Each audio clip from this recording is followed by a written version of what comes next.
Good afternoon, by the way. Right front there, Dave. Coach, what's the difference with Marcus Ball this year? Coach Myers was talking him up. He said he's come a long way. What's Well, first of all, having Coach Myers talk him up is a start. You know, that really is. You know, the reality is part of the process of college football is understanding the whole realm of college. You know, academically, socially, we all know how that kind of started a little bit. And you know, the thing is that if you just give it time and you let it, you love them a lot as a person, then you kick them in the rear a lot as a person. And your next thing you know, if they have a good heart and a good mind and good soul, eventually because I'm going to tell you, he was a highly rated tight end coming out of high school. That guy was, really, to be honest with you, I thought he was the best in the country by my eyes. That's why we went after him. And now he's starting to play like it, and he's gaining confidence every day. His demeanor is changing, and obviously we're very pleased with where he is. He and Nick, the last 2 games, the last time I spoke here, I told you, and I was honest about it, I didn't think Nick was starting to play like I know Nick potentially can play. The last 2 games, Nick's played to potential. By far, his best game of his career was Saturday night. But the big thing is obviously they weren't targets of passes, and in our world we don't really care. Bottom line is do we have that W at the end of the day, and do we have the ability to help our team win? And both of them, I thought, did a great job with that. Far left, Doug. Tim, with the tight ends, but also the offensive line, just the way everybody blocked on Saturday. Urban had said that it was the best offensive line performance of the week. Just what have you seen with all of that, with the progress? You guys had so many guys coming back, but what built up to that best performance on Saturday? It's a great question. And one thing I find very interesting is, and this is the first time, obviously, all of us, I've been through it, where come back that next year with different expectations and what people believe we should be. And the one thing that I've learned is that every team is a new team. Every year you got to go through the process of, and I think, and maybe I mentioned before, who are the guys that are going to play this role and Evan Spencer roles, and who are those guys, and what did we do? What do we do best? Who can do it best? How can we do that best? And you got to go through those reps in a game to truly know who are those people. The other thing is now, let's don't, there's a lot of people have talked for a long time that football is a great game of emotion. A Saturday night game in Ohio Stadium that's pretty special now. You know what I mean? That's pretty special. And I think the emotion of the game, and I think the ability to get on that national stage again, and I think all those things add to it. I think we had a great week of preparation. I think we did things that our kids really know how to do well. And, when we started going north and south and getting the good double teams that our guys do and all those things, it just, they gain confidence, and all of a sudden you can see, like, right there towards the end of the first quarter, beginning of the second quarter, the fire got lit, and here we go. And I think it's a lot of things that go into it. And, the nice thing is we have phenomenal kids. The work ethic every day is good. And, unfortunately, the public is really not seeing what we've seen in practice. But if you keep practicing as well as we're practicing, good things are going to happen to you in a game. And that's the part that's, for all of us, has probably been a little bit frustrating, is we practice pretty well. And then we haven't related in a game as well as we liked. And I thought Saturday night we were able to do that pretty well. Front row, Tim. Tim, going back specifically to Nick, did you have to kind of light a fire under him, or are you just seeing a sort of a natural swoon and then progression? Tim, I really believe in Nick and I, and really I even had a long talk with his father. And, one thing that Coach Meyer really demands out of all of us is to make sure we have great communication with our parents and the people, significant others around the world, because you never know what other influences are going on. And Nick and I had some really honest conversations about performance level. And I think most of it is, and doggone it, you get these, all the NFL stuff that goes on. Where am I, not, he doesn't care. He does care, but, and people are telling him, here's where you are. Now, you better play like that. You better play like that. You better do this, and you better do that. And the next thing you know, you're really worried about everything else except put your foot in the ground and go 4 to 6 seconds, as Coach Meyer says all the time, and just play the game. And most of it, and I think I addressed it the last time, most of Nick's things were not 80% of the game, he played it very, very well. It was like the other part was like, just want to pull your hair out. Why did you do that? And most of it, I think, was more pressing than anything. The other thing is he really had to learn because for 2 years, he was the relief pitcher.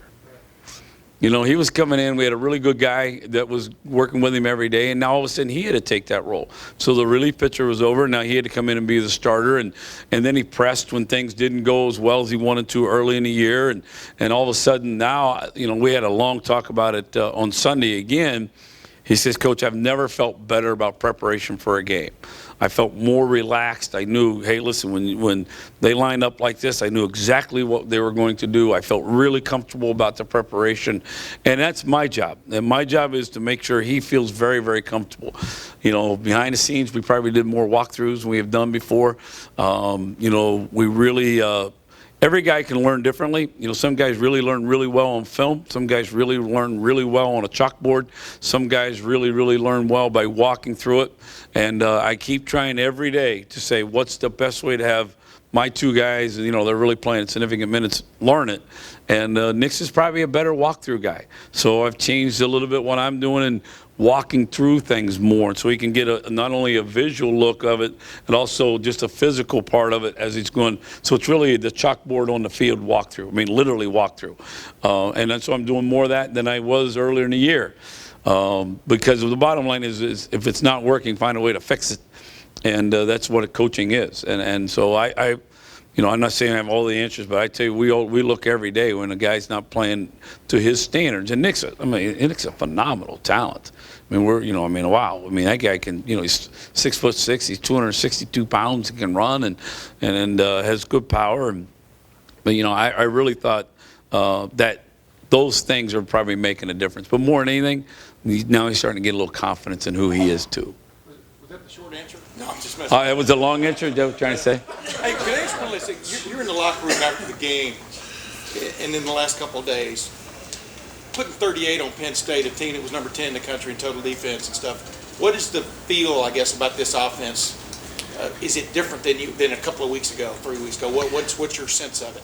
Just as I mentioned earlier, you know, the pro practice thing is I really felt every week of practice for about 3 weeks, we practiced very well. And I felt very comfortable walking out on the field. And some of the execution things just weren't there. And I'm obviously, you know, we're not. You know, we know that. You guys have, you know, certainly mentioned it, and I know Coach Myers addressed it. But you can sense now their confidence in who we are, what people are doing, how we're going to go about it.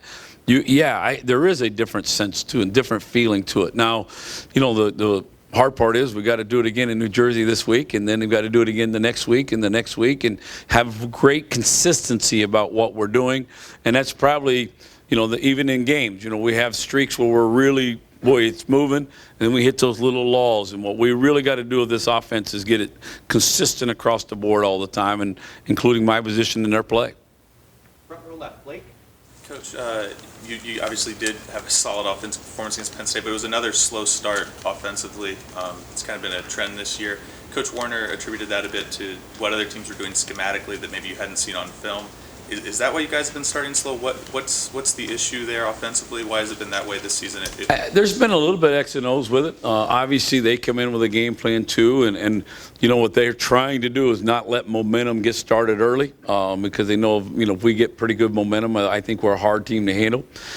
They've done a pretty good job of trying to put some pressure on us. You look at most times they've been some kind of blitz from somewhere, and we do need to do a better job of that. It's certainly being addressed, and it certainly is one of those things that we're looking at. What are the most significant plays that we have to get that first down to make it 6 yards, 7 yards, and now all of a sudden you got a second and short. And, well, you know, in football, if you play ahead of the chains, that's kind of that common term that everybody uses. If you play ahead of the chains, you got a pretty good chance of success all game long. You play behind the chains, and you look at third down efficiency. Obviously, we've had more third and longs this season we've had for a long time. So your third down efficiency is not going to be as good when you're third and long. Where there were a couple of stretches, in our time here at Ohio State, where all of a sudden our first down efficiency was so good. Well, guess what our third down efficiency was? Because everything now, your first down efficiency, you're gaining 5 and 6 on first down. then all of a sudden you can have an average second down and you're still 3rd and 1 or 2. Well, those are really high third down efficiencies. When you're 3rd and 8, 3rd and 9, and those situations now, that makes you hustle. I mean, it makes you really hustle. How, you mentioned the schemes that they're throwing at you. How would you assess the staff in terms of making in-game adjustments this season? Well, I think that was the part. I think that's really gotten to the place we need it to be. Obviously, there's some games that, they just, I was, kind of like, are you kidding me? You count that number. You said, how many blitzes did they come in with? But, I think that's certainly getting to be where it needs to be. And really, a lot of times what happens is, it isn't just what the thought is coming from the press box down or the coaches on the sideline. The big thing is, and still in football, is can you get that thought to that player and him understand the adjustment to go on the field and do a great job of it.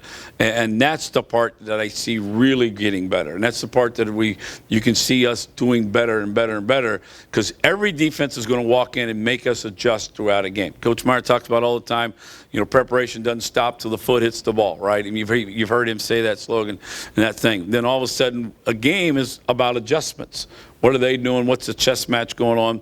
And that chess match, and this is where kind of go back to Tim's question with Nick Manette, is that the fact that he felt better about those adjustments than any game so far this year. So we made those adjustments, and all of a sudden he went back out and he said, I got a clear vision of what this is. Let's go make that. And that's what happens throughout a game. I mean, it's chaotic in the adjustment part of it, but it really isn't what we understand then. It's what our kids understand when they take the field that we're trying to get them to do. And last question over here to the right, Clay. Coach, Larry Johnson had the mic at the Skull session. We see him as maybe more quiet, certainly compared with Mike Vrabel, who did the job previously. I mean, he brought that fire. Was that because of Penn State or? No, that's Larry. We don't see that. No, that's Larry. I'm going to tell you, Larry is a phenomenal public speaker, and when he dresses the team in certain things that Coach Meyer do, he's off the charts. He's really, really good at it. He has a very dynamic way of presenting a thought, and that really is Larry. We all have, obviously, we all have roles and all have to do the things we do, but I don't know how many guys make it to places like Ohio State that don't have a little bit of that passion in them. I think certainly that that was who he was, and who he is. And wasn't that great? I mean, I was fired up. I can tell you that. I thought he did a great job of that. And that's been pretty, I think the crowd responded very well, too. It was a lot of fun.